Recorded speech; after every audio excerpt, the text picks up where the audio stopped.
Hello everybody, and welcome to exercise 3 on page 27 of your workbook. This example is a bit more challenging and a bit longer than some of the previous ones that we did, so this video is actually going to be divided into two different pieces. In the first video we'll kind of introduce the problem and go partway through the solution, and then we'll finish it in the second video. So let's read this question and get a feel for what it's asking us here. So they're telling us that during a month with 30 days, a basketball team plays at least one game a day, but no more than 45 total games. And we'd like to show that with these conditions, no matter how the games are scheduled through this month, there must be a period of some number of consecutive days during which the team plays exactly 14 games. Okay, now that's a lot of information to take in here.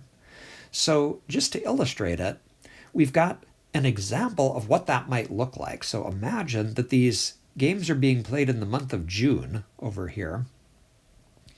And in this calendar, we've denoted the number of games that are being played by the number of balls that you see in each day. So for example, June 1st, we've got one game. June 2nd, we've got two games. June 3rd, we've got one game, and so on.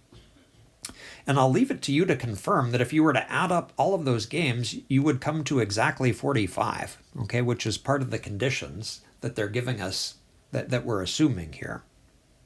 Okay, you might also notice that every single day in June has at least one game played. That's also consistent with the conditions that they're giving us here. Okay, we're trying to convince ourselves that there's some stretch of days where exactly 14 games are played. Okay, and just to illustrate that there is such a stretch on this calendar, take a look at what happens between the 6th of June and the 13th of June. Okay, if you started adding up those numbers, 2 games, then plus 1 is 3, plus 1 is 4, then 5, 8, 10, 12, and 14, you can see that sure enough, between June 6th and June 13th, exactly 14 games are played. Now, this is just one example that this calendar gives us.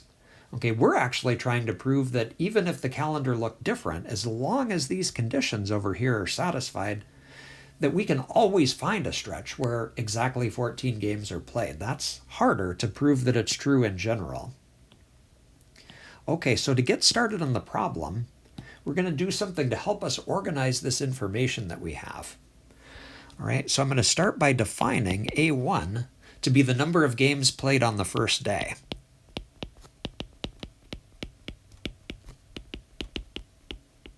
Okay, and this goes with a general situation. Okay, any calendar of games that meets these conditions, not just the one that we're looking at over here, but any possible schedule that we might think of.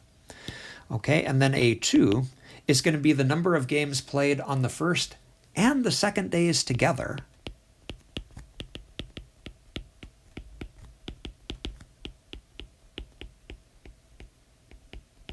Okay, A3 is going to be the number of games played on the first 3 days together.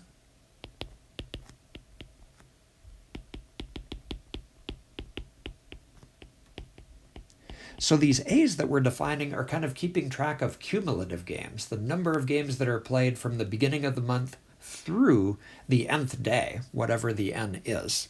Okay, we can keep going. We're generating a sequence of sums of numbers of games here. Okay, let's make a couple of observations about the values of these numbers that we just defined. Okay, so the first thing we might notice is that A1 is at least 1. Okay, our assumption was that every single day at least one game is played, so on that first day there's got to be at least one game that's played. Okay, and we can also assume then that A2 is bigger than A1 because A2 is the number of games that are played on the first and the second day together, and we know that there's at least one more game that's going to be played on day 2. And so if you think about that, the sequence has to increase. Every day that we add is going to add at least one game, and eventually we get up to A30, and that's going to be the sum of all of the games that were played during the entire month, which we assumed is less than or equal to 45. That was given in the problem. Okay, so big string of inequalities that has to be true here. Okay, and then what we're going to do The reason for doing this won't become clear until a little bit later in the argument, but imagine taking that big string of inequalities that we have here and adding the number 14 to all of the numbers in the inequality. Okay, so adding 14 to the 1 would give us a 15. Adding 14 to a1 would give us a1 plus 14, whatever that number is, and a2 plus 14, and so on. Okay, until we get to a30 plus 14. And then finally, the very last number, if we take 45 and add 14 to it, that's going to give us 59. Okay, this inequality has to be true, okay, because all we did is we took all the numbers that were up here and we shifted them over by 14. Okay, again, not entirely clear why we would care that this statement down here is true, but that'll become clear later in our argument here.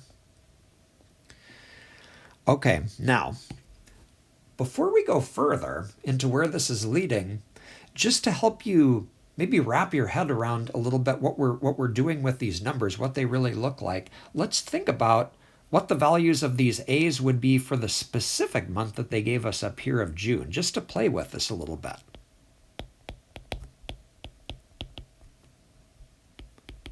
Okay, so what would these AIs be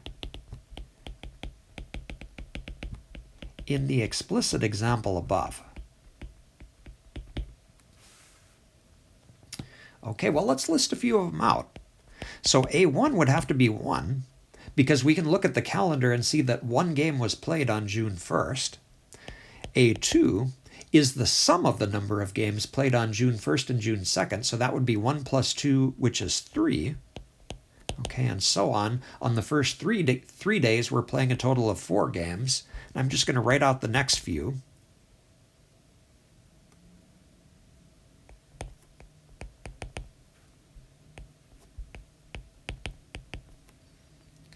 Okay, we could keep going if we wanted to. And then if we looked at the numbers, the AIs plus 14, we'd just be taking those numbers and adding 14 to them. Okay, I'm going to do that over here in the second column. So A1 plus 14 would be the 1 that we got to the left, just added to 14, that's 15. And basically we'd be just taking all of these numbers and shifting them up by 14.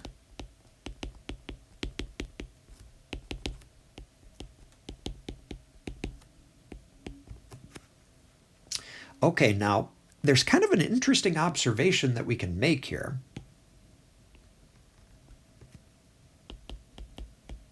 Just about how these numbers are behaving.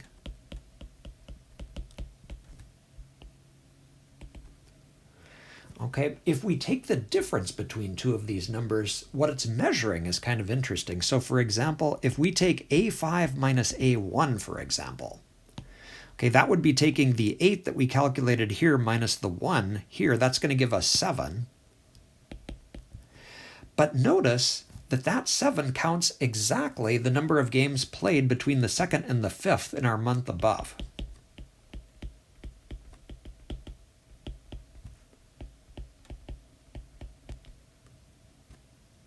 Okay, I'm sorry, I'm going to need to move this over a little bit here. Give myself a bit more room.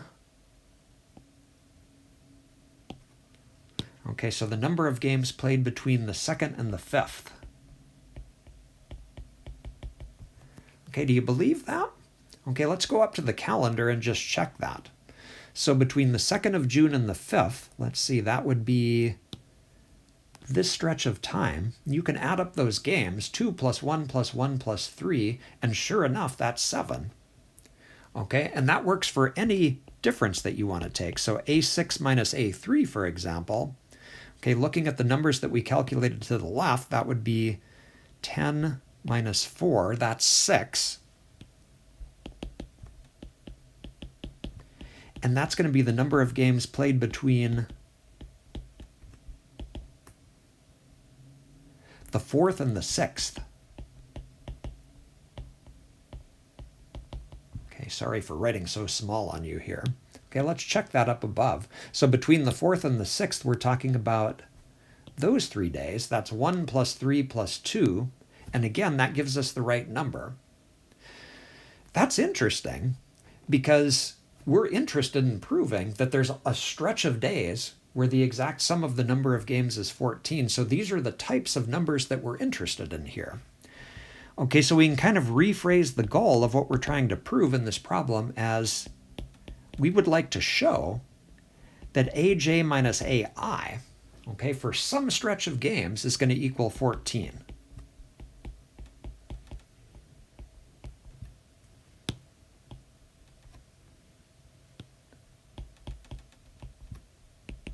For some I and j. Okay, I'm going to box this in. This is kind of an aside. Okay, just giving us a roadmap of where we'd like to go based on this specific example. And it's telling us basically we'd like to show that aj minus ai, that's going to count the number of some stretch of games for us, has to be 14 for some I and j. When we come back in the next video, we'll see if we can show that in the general case.